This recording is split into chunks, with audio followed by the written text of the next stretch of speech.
Subscribe to our channel and press the bell icon for the new video notification. Hello everyone, welcome back to my channel. இன்னைக்கு நம்ம முள்ளங்கி பரோட்டா எப்படி பண்றதுன்னு பார்க்கலாம். ரொம்ப ஈஸியா சிம்பிளா பண்ணிடலாம். இதுக்கு தேவையான பொருட்களை பார்த்துடலாம் நம்ம.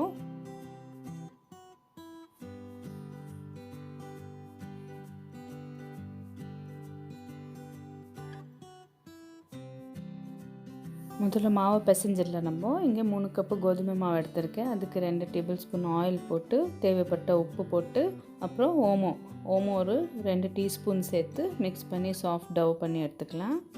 அப்புறம் ஒரு பேனில் 2லேருந்து 3 டேபிள் ஸ்பூன் அளவு ஆயில் விட்டு நம்ம ட்ரை பவுடர்ஸ் மசாலா பவுடர்ஸ் எடுத்துருக்கோமே, மஞ்சப்பொடி, சில்லி பவுடர், தனியா பவுடர், ஓமம், சால்ட், கரம் மசாலா, அப்புறம் கொஞ்சம் ஜீரா பவுடர் எல்லாம் போட்டுடலாம். சும்மா ஆயிலில் மிக்ஸ் ஆகணும். ஒரு 30 செகண்ட்ஸ் அப்படியே மிக்ஸ் பண்ணிவிட்டு சிம் வச்சுக்கோங்க ஃப்ளேமை. மிக்ஸ் பண்ணிவிட்டு இப்போ இதில் நம்ம துருவின இஞ்சியும் பச்சை மிளகாய் 2 சேர்த்துடலாம். இதுவும் அப்படியே லைட்டாக சூடான உடனே மிக்ஸ் பண்ணிவிட்டு நம்ம அடுத்து இதில் கசூரி மேத்தி ஒரு டேபிள் ஸ்பூன் எடுத்துருக்கோமே அதை போட்டுடலாம்.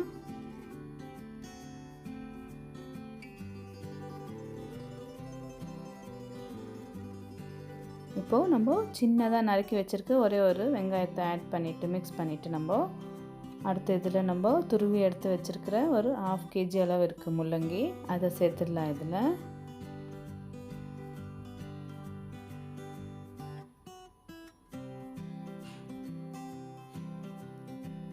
முள்ளங்கி தண்ணி இருக்கும். ஸோ தண்ணி சுண்டுற வரைக்கும் நம்ம இதை நல்லா ஃப்ரை பண்ணி எடுத்துக்கலாம். நல்லா மிக்ஸ் பண்ணிக்கோங்க. மசாலா எல்லாம் மிக்ஸ் ஆகி வரணும். பாருங்கள், ரொம்ப தண்ணி வரும். ஸோ ஹை ஃப்ளேம்லேயே வச்சு நல்லா தண்ணி சுண்டுற வரைக்கும் மிக்ஸ் பண்ணி எடுத்துக்கலாம். இப்படி தண்ணி சுண்டிடுச்சுன்னா நம்ம அடுத்து ஆம்ச்சூர் பவுடர் ஒரு 1/2 டீஸ்பூன் சேர்த்துக்கிறேன். அதுவும் நல்லா மிக்ஸ் பண்ணிவிட்டு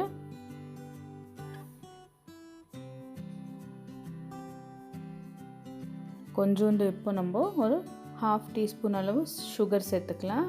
பேலன்ஸ் ஆகிடும் உங்களுக்கு. உப்பு, காரம், புளிப்பு எல்லாம் ஆட் ஆகிருக்குல்ல. ஸோ சுகர் போட்டிங்கன்னா உங்களுக்கு பேலன்ஸ் ஆகிடும். இப்போ நல்லா இதை ஃப்ளேம் ஆஃப் பண்ணிவிட்டு ஒரு கை நிறைய கொத்தமல்லி எவ்வளோ சேர்க்குறீங்களோ அவ்வளோ டேஸ்ட் வரும்.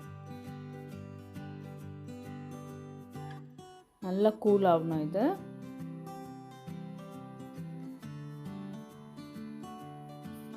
நம்ம மாவை வந்து நல்லா சாஃப்டாக பிசைஞ்சு ஒரு 15-20 மினிட்ஸ் ரெஸ்ட் பண்ண விடலாம். அதுக்கடுத்து நம்ம 4 போர்ஷன்ஸ் எடுத்துக்கலாம். ரொம்ப ஈஸி மெத்தட் இது. கொஞ்சம் கூட உங்களுக்கு ஸ்டஃபிங் வெளியே வராது. ஒன்றா தேய்ச்சிக்கலாம். நம்ம இப்படி தேய்ச்சிட்டு எடுத்து வச்சுக்கோங்க. அப்படியே தேய்ச்சி எடுத்துக்கலாம் மாவை.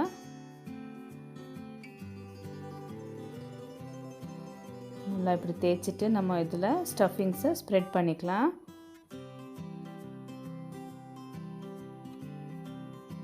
நல்லா ஈவனாக ஸ்ப்ரெட் பண்ணி வச்சுக்கோங்க முள்ளங்கியை.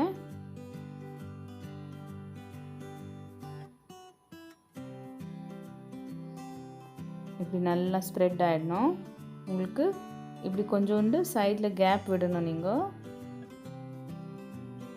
சென்டரில் வச்சு நல்லா அகலமாக ஸ்ப்ரெட் பண்ணிவிட்டு இன்னொரு ரவுண்ட் பண்ணி எடுத்துருக்கோமே அதை இது மேலே வச்சு நம்ம சீல் பண்ணுறோம்.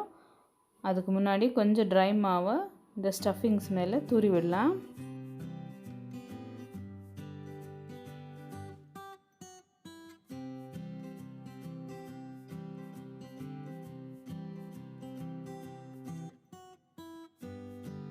இப்படி நல்லா சீல் பண்ணிக்கலாம். நம்ம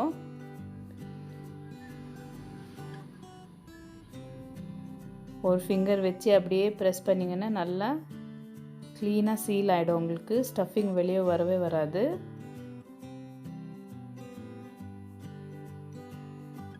அப்படியே மெதுவாக அமுக்கி விடுங்க. உங்களுக்கு ஷேப் நல்லா கிடைக்கும். ஸ்டஃபிங்கு நல்லா ஸ்டஃப் ஆகிடும்.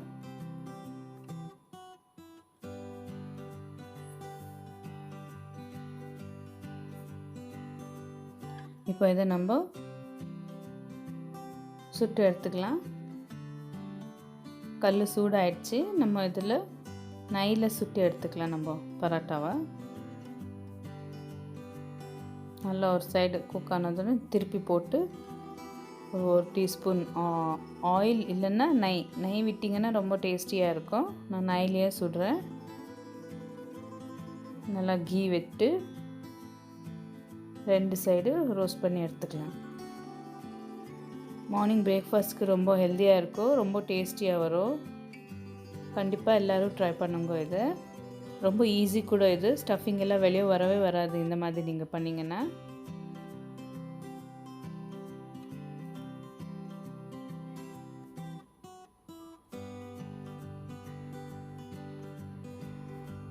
பாருங்கள் எவ்வளோ நல்லா வந்திருக்கு. இதை நம்ம ட்ரையாங்கிள்ஸாக கட் பண்ணி எடுத்துகிட்டு ஊறுகாய் வச்சு சாப்பிட்டோம்னா நம்மளோட முள்ளங்கி பரோட்டா ரெடி. தேங்க்ஸ் ஃபார் வாட்சிங். Subscribe, like, share, comment.